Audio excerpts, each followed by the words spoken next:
Le 10 octobre 2025, une vanne se ferme et le pays vacille. En quelques heures, l'approvisionnement recule jusqu'à 30%, tandis qu'un prêt de 400 millions se fige, opposant urgence quotidienne et pression financière sans détour. Que change vraiment ce choix pour ceux qui font la queue et pour l'équation régionale qu'ouvre Ibrahim Traoré? Un pari coûteux maintenant, peut-être décisif ensuite. Pour suivre l'histoire sans slogan ni verdict, il faut d'abord fixer une promesse simple et des enjeux concrets. Cette partie promet une lecture claire d'un choix public sans slogan ni verdict. Elle expose ce que la fermeture implique concrètement pour l'État, pour l'économie et pour la vie ordinaire, en distinguant les faits observables des interprétations. Le bénéfice pour le spectateur est simple. Comprendre les mécanismes réels, étape par étape, en 10 à 12 mots, clarifier les coûts immédiats et les leviers possibles. L'enjeu central tient dans une tension assumée par le récit source. D'un côté, une souveraineté revendiquée autour d'une ressource vitale, présentée comme longtemps administrée par des intérêts extérieurs. De l'autre, des risques immédiats, pénurie signalée, pression diplomatique, suspension de financement et pertes économiques évoquées. La promesse n'est pas de trancher entre ces pôles, mais de montrer comment ils coexistent et se contraignent mutuellement. Le fil conducteur suivra 3 questions opérationnelles. Comment la décision se traduit sur le terrain, comment l'extérieur réagit et comment l'adaptation s'organise sous contrainte. Une micro-question demeure en suspens.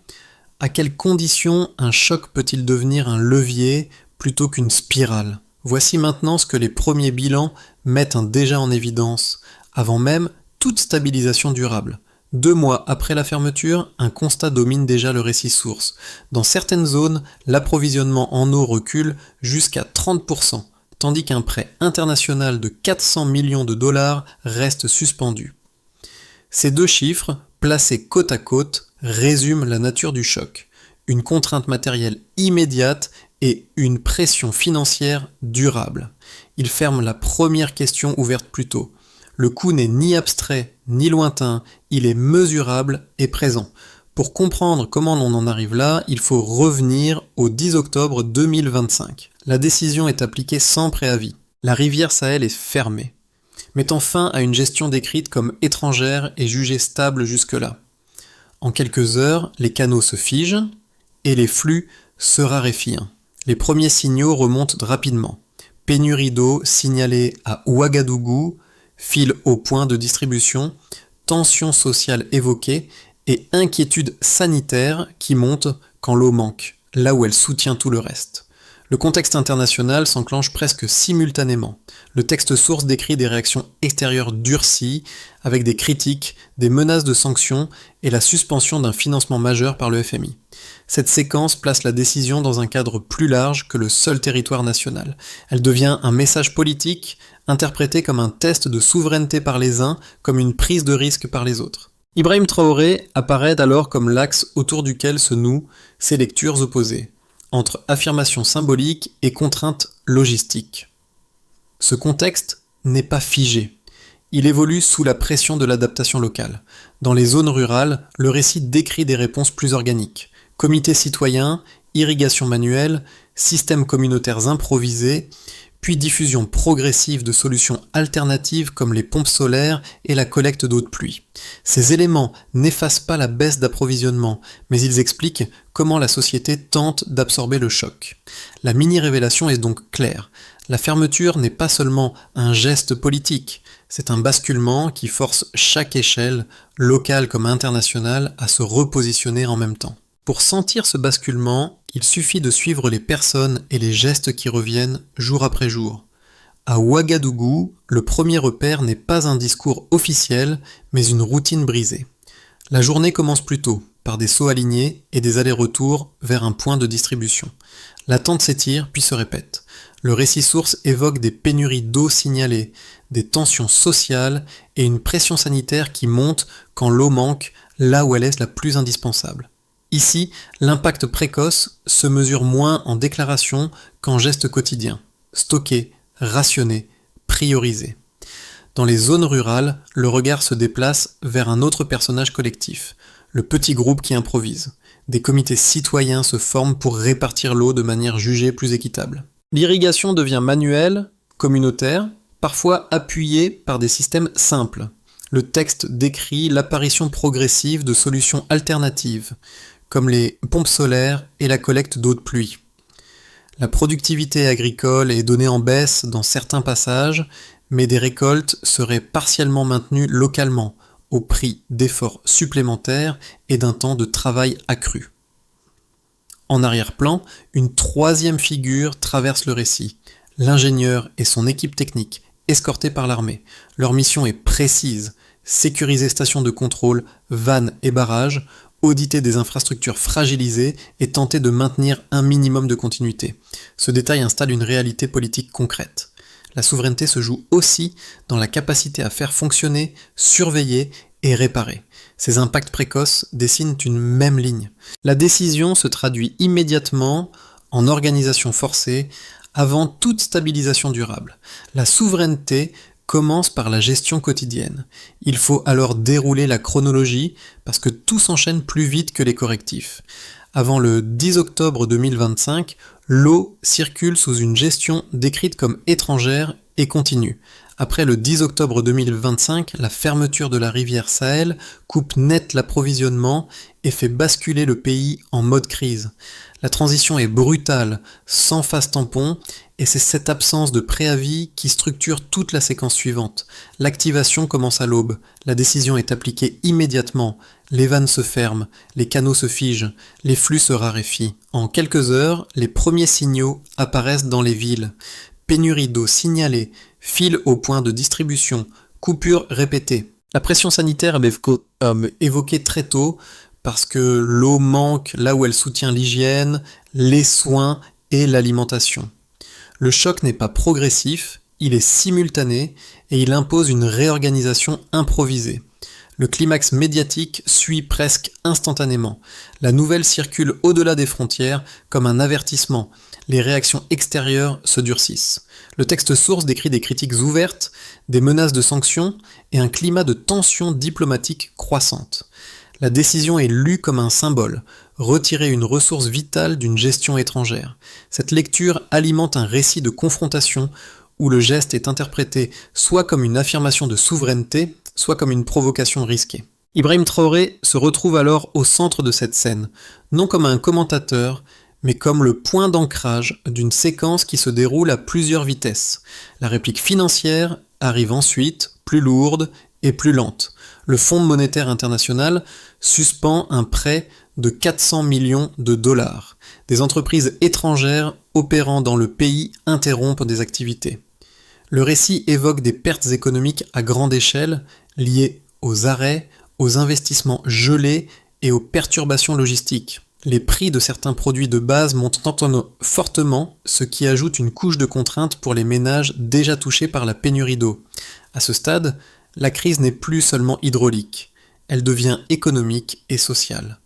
Face à cette montée en tension, le pouvoir tente de reprendre la main par l'infrastructure. Des équipes d'ingénieurs sont déployées, accompagnées de l'armée, pour sécuriser stations de contrôle, vannes et barrages le long de la rivière. Un audit des installations hydrauliques est mentionné, comme une étape nécessaire pour cartographier les failles avant toute correction. L'objectif affiché est une gestion autonome sans intervention étrangère. Mais l'exécution se heurte à une réalité simple. L'autonomie ne remplit pas immédiatement les réservoirs.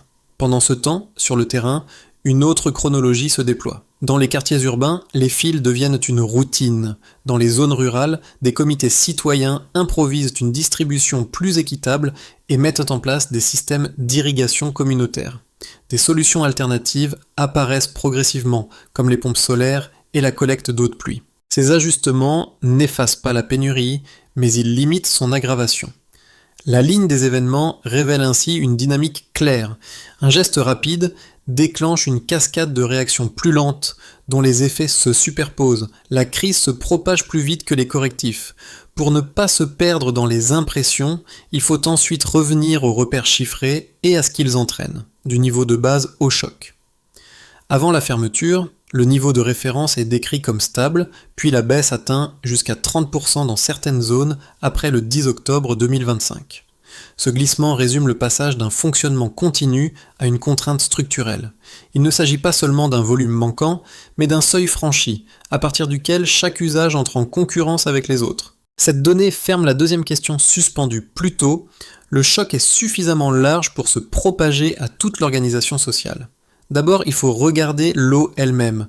Une baisse d'approvisionnement donnée jusqu'à 30% signifie moins d'irrigation, plus d'attente et davantage d'arbitrage quotidien.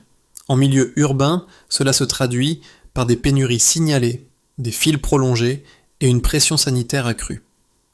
En milieu rural, cela impose un recours intensif à l'irrigation manuelle et à des systèmes communautaires.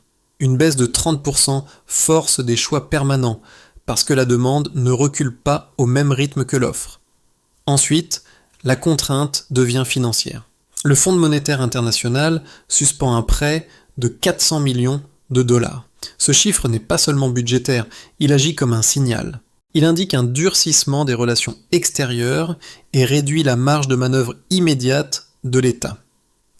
400 millions suspendus limitent l'action publique, car ils combinent un manque de liquidité et une pression politique. Dans le récit source, cette suspension s'ajoute aux menaces de sanctions et au retrait ou à la pause d'activités d'entreprises étrangères, amplifiant l'effet d'isolement. Enfin, les répercussions économiques se regroupent en un seul repère.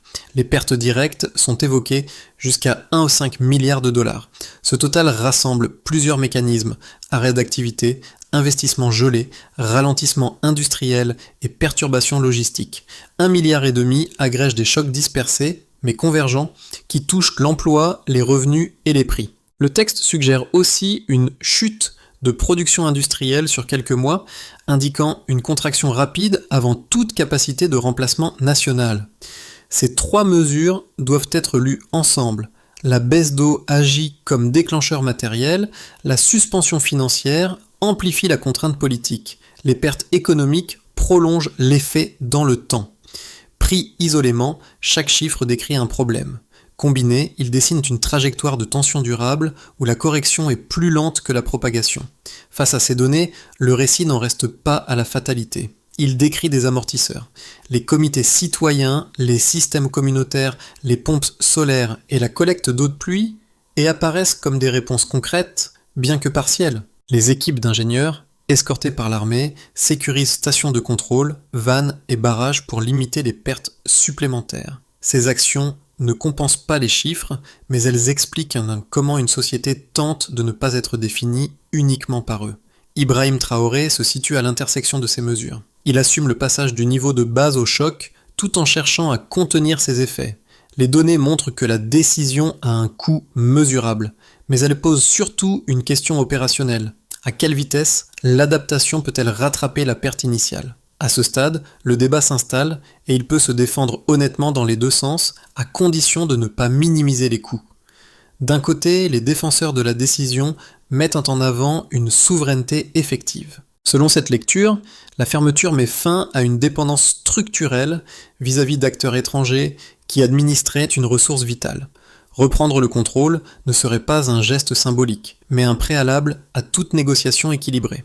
Le récit source souligne que la crise force des transformations longtemps différées.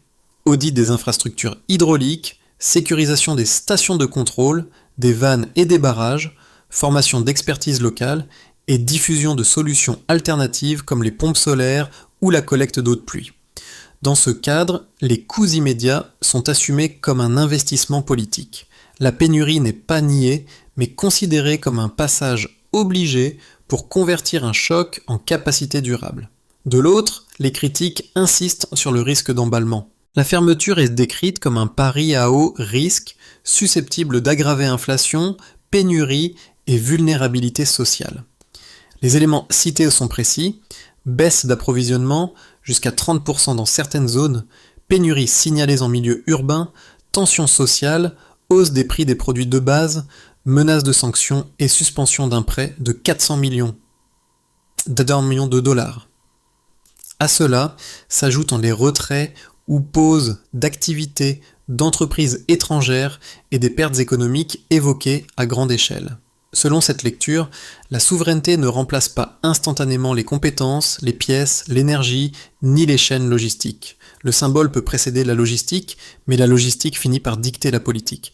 La réponse la plus solide, si l'on reste strictement dans la matière fournie, ne consiste pas à trancher entre ces deux thèses.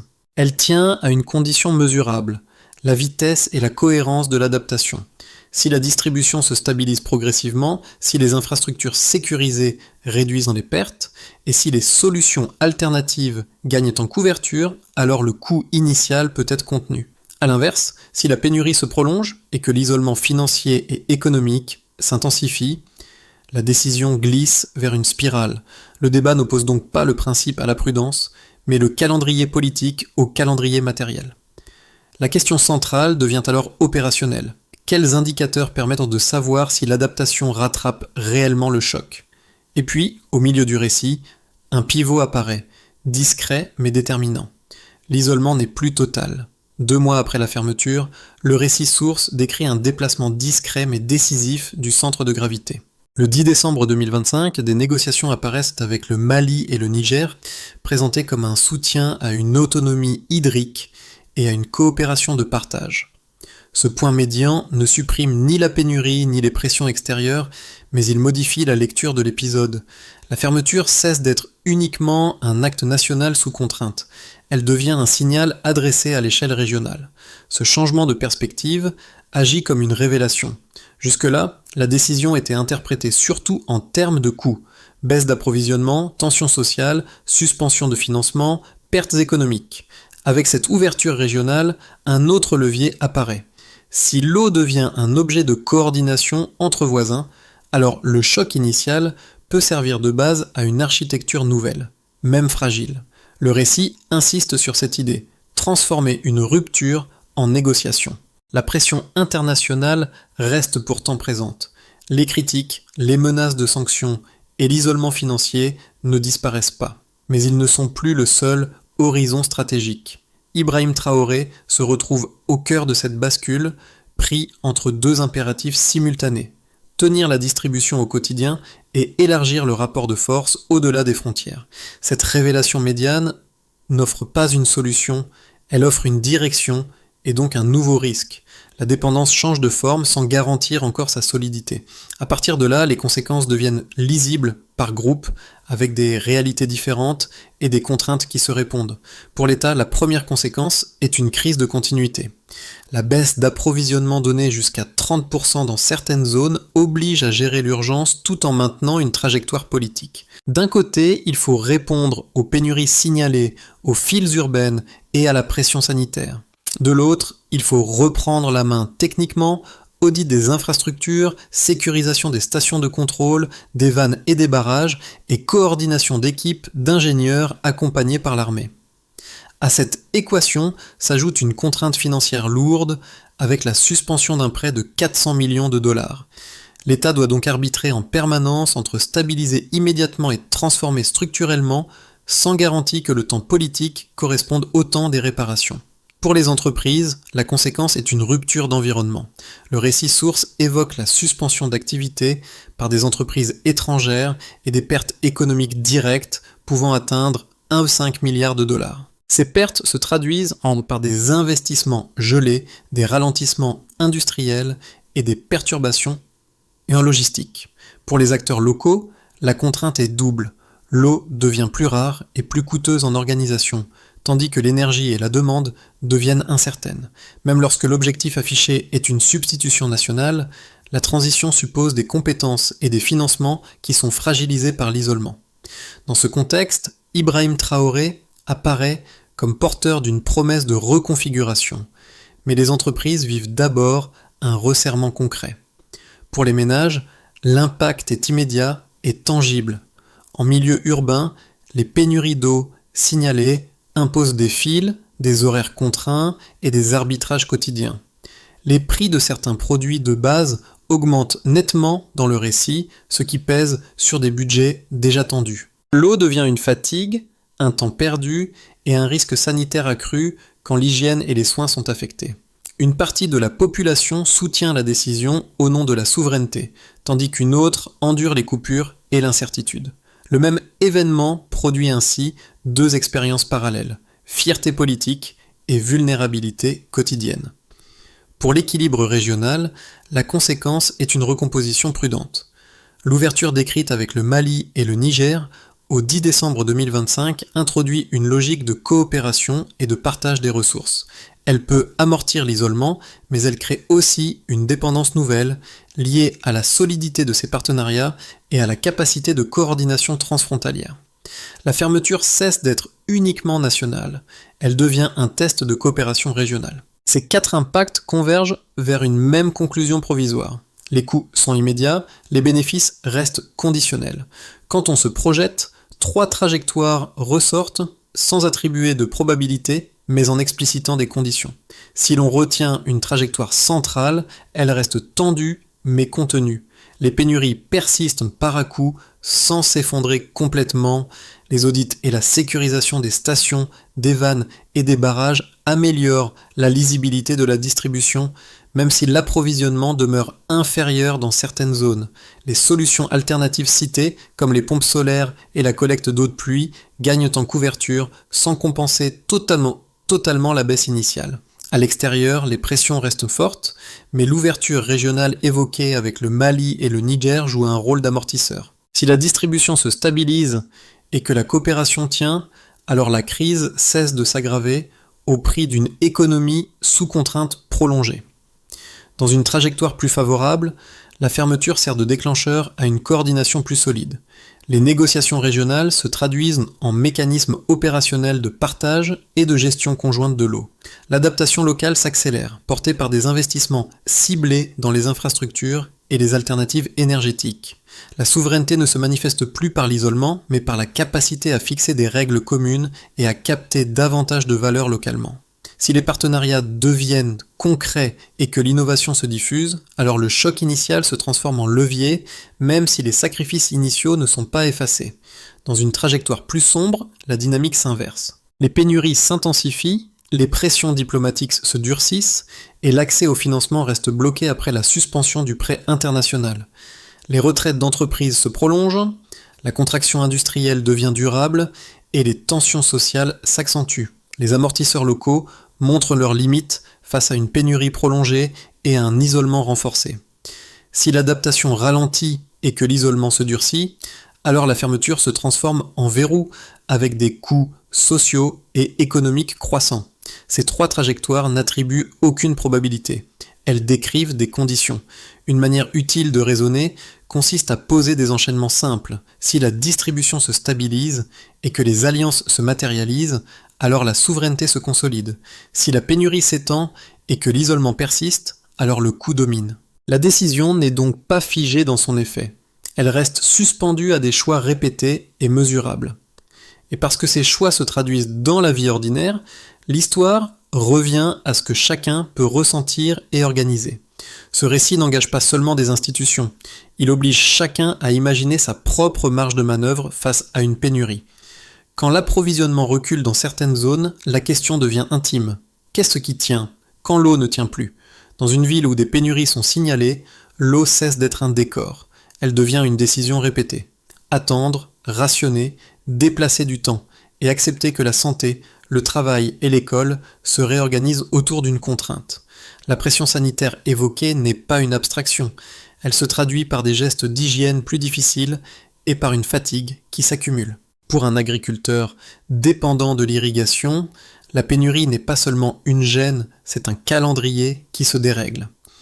Les solutions mentionnées dans la source, irrigation manuelle, système communautaire, pompe solaire, collecte d'eau de pluie, demandent une énergie supplémentaire et un apprentissage.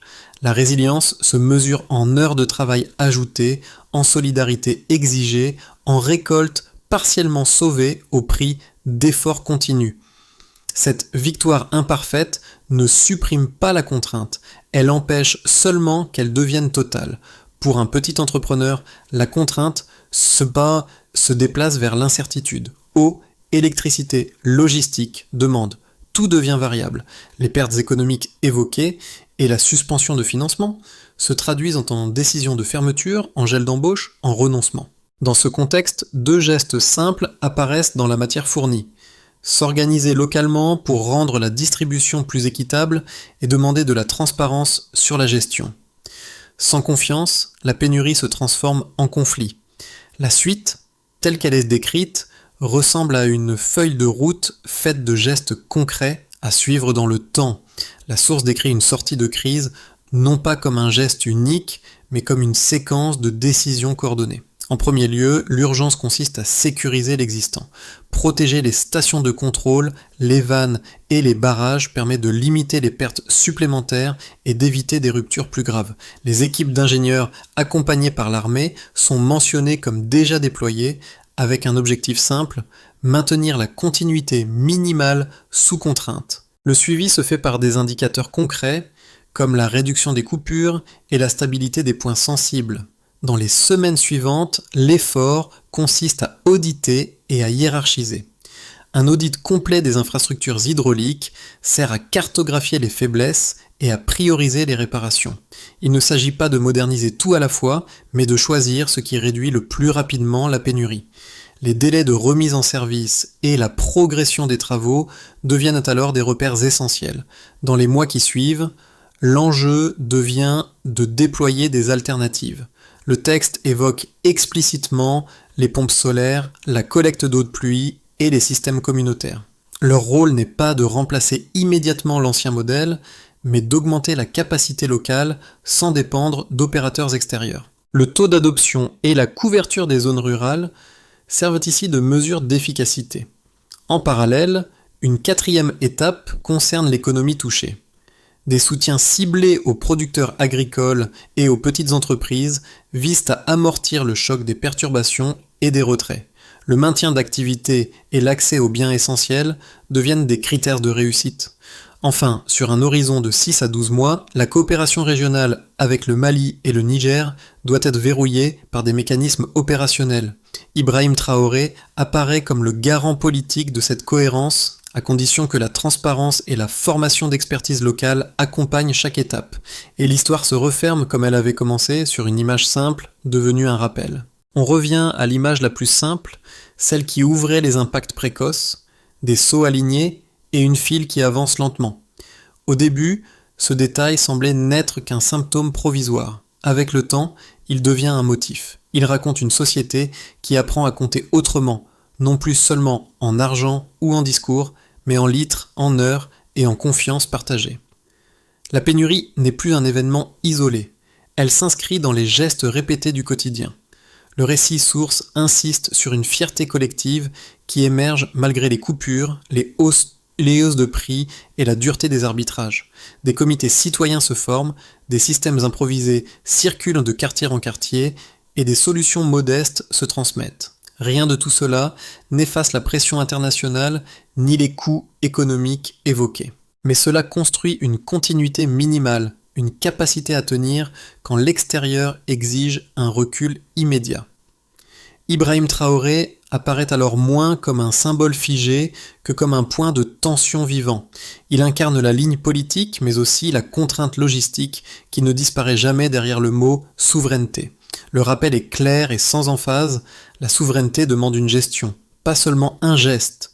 Cette histoire refuse ainsi de se clore trop vite, parce que son issue dépend de décisions répétées, visibles et mesurables, bien après l'annonce initiale. Pour prolonger l'écoute, une question demeure ouverte et peut nourrir la discussion. À ce stade, la fermeture de la rivière Sahel dépasse l'épisode politique. Elle devient un symbole social parce qu'elle relie 3 échelles qui se répondent: la dignité nationale, la vie quotidienne et la coopération régionale. Le récit montre une fierté qui se construit au milieu des pénuries, mais il rappelle aussi une limite simple. La fierté seule ne remplit pas un réservoir. Ce sont des choix répétés qui font la différence jour après jour. L'histoire place Ibrahim Traoré au centre de cette contradiction durable. affirmer la souveraineté tout en absorbant les coûts demande plus qu'un geste initial. Cela exige de l'organisation, de la transparence et une capacité à écouter les effets réels sur le terrain. La question n'est donc pas seulement de savoir si la décision était juste ou risquée, mais de comprendre ce qui, concrètement, peut la rendre soutenable. Pour prolonger la réflexion, un échange ouvert vaut mieux qu'un verdict. Selon vous, quel élément pèse le plus dans cette séquence ? La capacité technique à stabiliser l'eau, la solidité des alliances régionales ou l'effet des pressions économiques extérieures ? Et quelles mesures devraient, en priorité, réduire la pénurie sans perdre le contrôle collectif ?